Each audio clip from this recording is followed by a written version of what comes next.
Okay. Forsøg om varmeledning. Hvad bruger vi? En bunsenbrænder, træfodstativ, bærglas, kopper, messing, bly og systemt. Hvad gør vi? Vi opvarmer vandet til det koger med ved hjælp af bunsenbrænderen. Når det koger, slukker vi bunsenbrænderen, og efter det putter vi alle 3 stænger ned i vandet. Der er en, der holder på de 3 stænger og mærker varmeforskellen. Derved finder vi ud af, hvilket materiale, der leder varme hurtigst.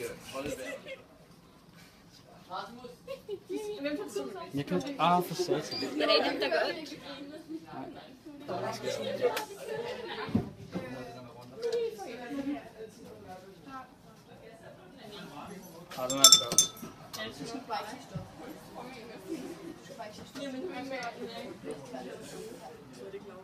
Og den første, den var 10 sekunder.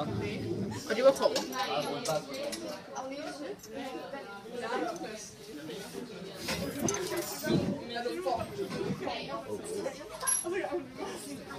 Omkring 25 sekunder. Okay. Du skal også lige klare, hvordan vi gør det først.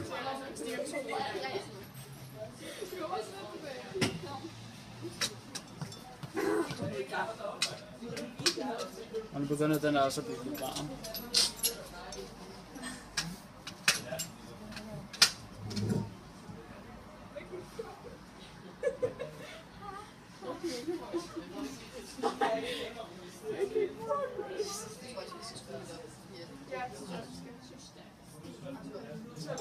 Okay, der er gået cirka 1 minut. Men den er også blevet varm.